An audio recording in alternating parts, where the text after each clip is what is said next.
Welcome to the Global Pulse, a short video series where our experts break down a trending topic in international business and why it matters to you. Financial markets received the potentially alarming news of recessions in UK and Japan last week, as both countries reported two consecutive quarters of decline in their GDPs during the second half of 2023. Although the decline in the UK's GDP was rather minimal, Japan lost its place as the world's third largest economy and now ranks fourth after US, China, and Germany. Now, while both countries are contracting, they are indeed very different positions in terms of inflation concerns and in terms of price stability, right?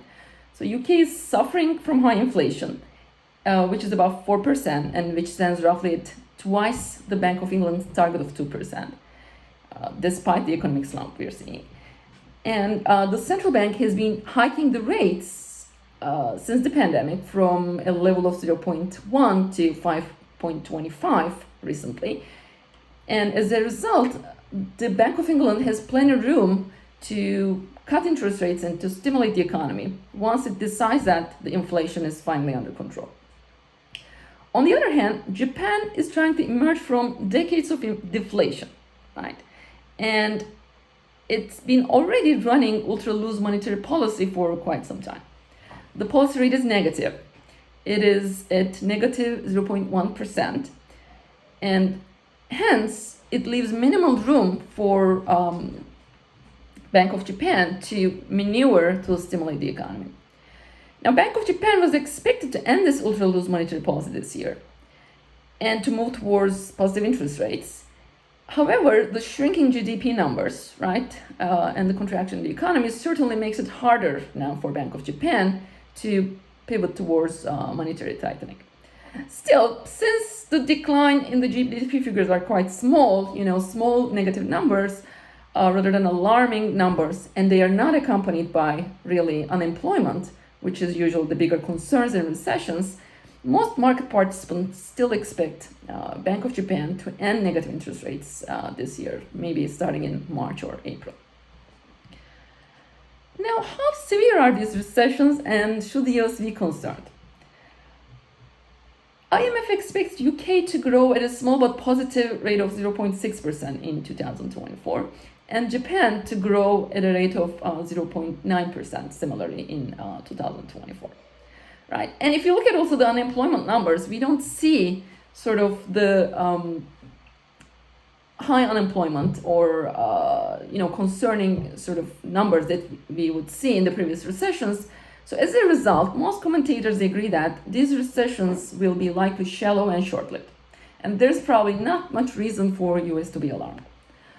The real concerning issue with these countries is that they have been stagnating for quite some time, right? Definitely since the pandemic. And even if you look at like the earlier periods, they've been pretty much stagnating in the past 2 decades. And the real issue for these countries is that how they're going to break the stagnation cycle and how they're going to step out of these sort of low growth trends. So in that sense, the 2 consecutive quarters of negative growth could be considered a technicality. But the real issue that they should be concerned about or address is stagnation. Now, while most of Eurozone and Japan are suffering from low growth rates, the picture in the US luckily has been quite different, right? So the US grew faster than expected in 2023, in part because of the overwhelming stimulus packages employed as a response to the pandemic, and in part because US is an energy producer, so it was less affected by the high energy prices that Eurozone countries were affected due to the war in Ukraine.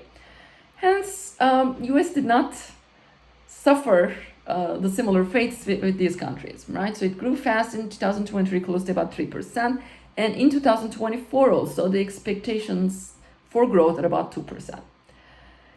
And furthermore, Fed is expected to move towards looser monetary policy later this year, starting perhaps around May, and these lower rates, right, loosening in the monetary policy should support the growth figures. So it is also a positive development.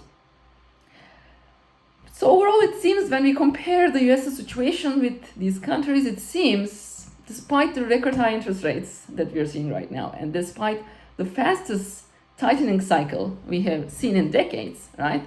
Fed, it seems, in the end will manage to deliver the soft landing it promised, after all.